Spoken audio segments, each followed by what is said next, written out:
Bismillahirrahmanirrahim. Assalamualaikum warahmatullahi wabarakatuh. Saya Eka Iria Trisna, NIM B05200019. Di sini saya akan menjelaskan tentang Kesultanan Utsmaniyah guna memenuhi ujian akhir mata kuliah Kajian Timur Tengah. Langsung saja, Kesultanan Utsmaniyah dalam bahasa Turki Utsmaniyah biasanya disebut dengan Daulat atau Negara Agung Utsmaniyah atau disebut dengan Osmani Devleti yang berarti Negara Utsmaniyah dalam bahasa Turki modern. Kesultanan ini dikenal dengan sebutan Osmani atau Osmani Imparatorlugu atau Kekaisaran Utsmaniyah. Di Indonesia, negara ini juga dikerap disebut Ottoman yang diambil dari ejaan barat. Nah, kemudian kebangkitan Kesultanan Utsmaniyah pada Kesultanan Rum yang dipimpin dinasti Seljuk Turki, pendahulu Utsmaniyah pada tahun 1300-an, Anatolia terpecah menjadi beberapa negara merdeka yang disebut Emirat Gozi. Kemudian salah satu Emirat Gozi dipimpin oleh Osman pada tahun 1258 hingga 1326 dan namanya menjadi asal-usul nama Utsmaniyah. Osman I memperluas batas pemukiman Turki sampai pinggiran Kekaisaran Bizantium. Tidak jelas bagaimana Osman I berhasil menguasai wilayah tetangganya karena sebelum banyak diketahui soal sejarah Anatolia abad pertengahan. Pada abad setelah kematian Osman I, kekuasaan Utsmaniyah mulai meluas sampai Mediterania Timur dan Balkan. Putra Osman, Orhan, menaklukkan kota Bursa pada tahun 1324 dan menjadikannya ibu kota negara Utsmaniyah. Kejatuhan Bursa menandakan berakhirnya kendali Bizantium atas Anatolia barat laut.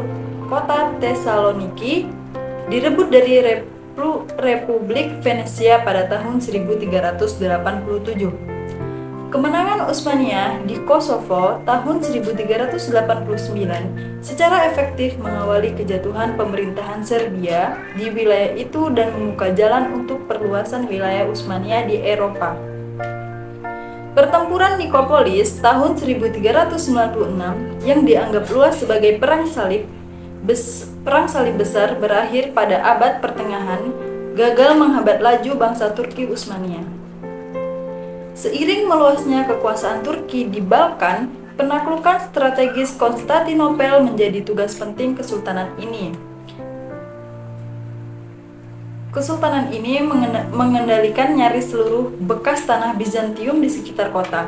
Namun, warga Yunani Bizantium sempat luput karena penguasa Turki Mongolia, Tamerlane, menyerbu Anatolia dalam pertempuran Ankara tahun 1402. Ia menangkap Sultan Bayezid. Penangkapan Bayezid menciptakan kekacauan di kalangan penduduk Turki. Negara ini mengalami perang saudara yang berlangsung sejak tahun 1402 sampai 1413 karena para putra Bayezid memperebutkan tahta. Perang berakhir ketika Mehmed I naik sebagai sultan dan mengembalikan kekuasaan Utsmaniyah. Kenaikannya juga mengakhiri interregnum yang disebut Fetre Devri dalam bahasa Turki Utsmaniyah. Sebagian teritori Utsmaniyah di Balkan seperti Thessaloniki, Makedonia, dan Kosovo sempat terlepas setelah tahun 1402. Tetapi berhasil direbut kembali oleh Murad II antara tahun 1430-an dan 1450-an pada tanggal 10 November 1444. Murad II mengalahkan pasukan Hongaria, Polandia, dan Wallachia yang dipimpin Wiesław III dari Polandia, sekaligus Raja Hongaria, dan Janos Hunyadi di pertempuran Varna. Pertempuran terakhir dalam Perang Salib Varna. 4 tahun kemudian, Janos Hunyadi mempersiapkan pasukannya, terdiri dari pasukan Hongaria dan Wallachia. untuk menyerang Turki, namun dikalahkan oleh Murad II dalam pertempuran Kosovo kedua tahun 1448. Kemudian perkembangan pada tahun 1453-1653 Kesultanan Utsmaniyah, perluasan dan puncak, yaitu pada tahun 1453 hingga 1566. Putra Murad II atau Mehmed II menata ulang negara dan militernya, lalu menaklukkan Konstantinopel pada tanggal 29 Mei 1453. Mehmed mengizinkan gereja ortodoks mempertahankan otonomi dan tanahnya dengan imbalan mengakui pemerintahan Utsmaniyah. Karena hubungan yang buruk antara negara Eropa Barat dan Kekaisaran Romawi Timur, banyak penduduk ortodok yang mengakui kekuasaan Utsmaniyah. Pada abad ke-15 dan 16, Kesultanan Utsmaniyah memasuki periode ekspansi. Kesultanan ini berhasil makmur di bawah kepemimpinan sejumlah sultan yang tegas dan efektif. Ekonominya juga maju karena pemerintah mengendalikan rute-rute perdagangan darat utama antara Eropa dan Asia.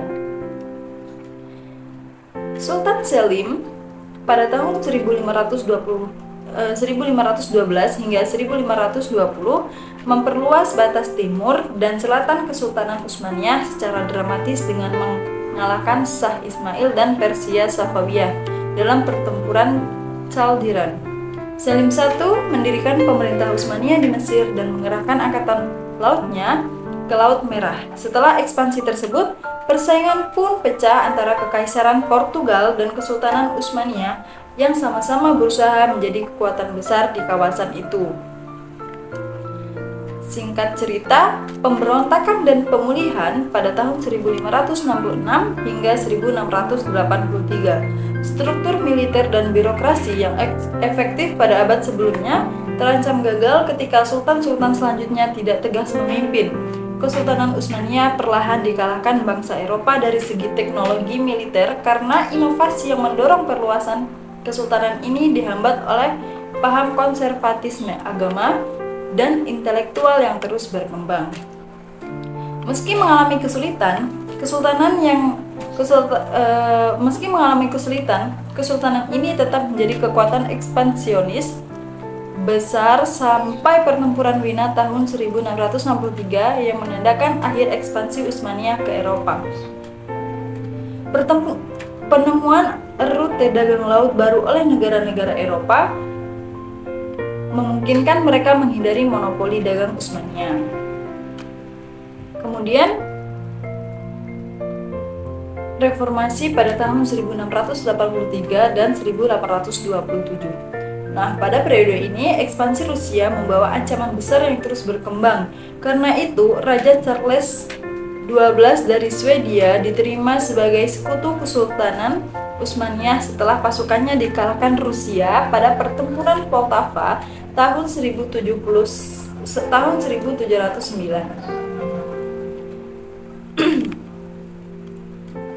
Kemudian kemunduran dan modernisasi pada tahun 1828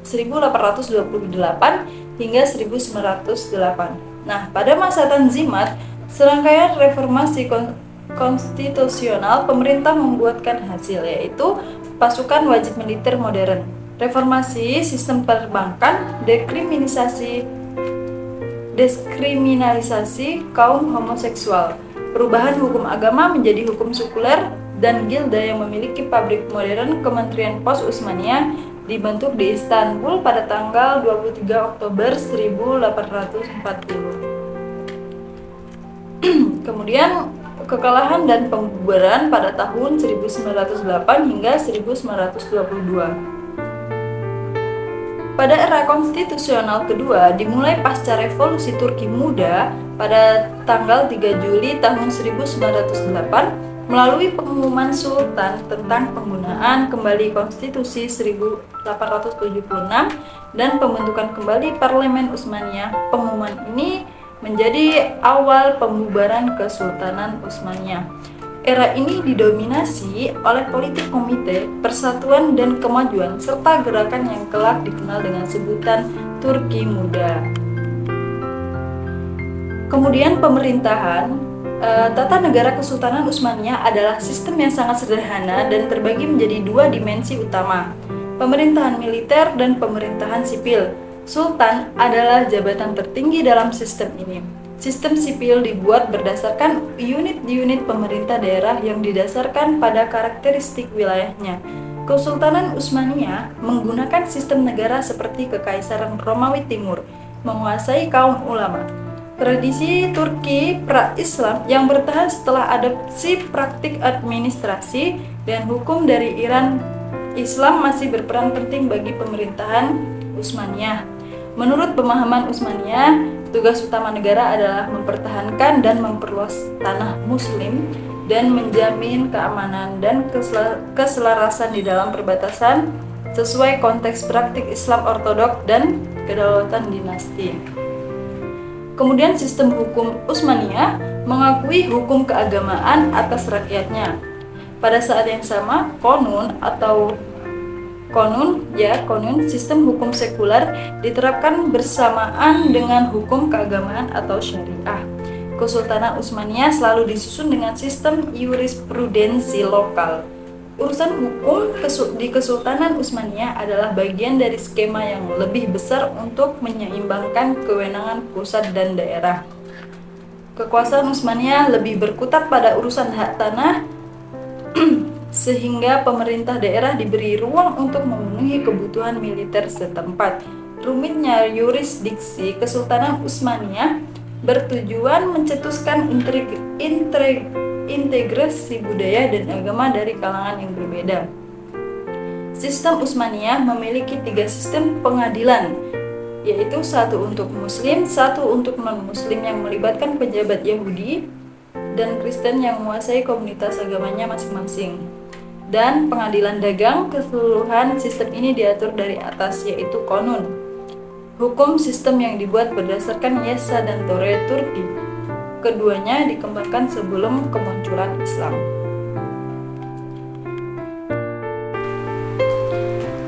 Baik, cukup sekian penjelasan dari saya. Terima kasih. Wassalamualaikum warahmatullahi wabarakatuh.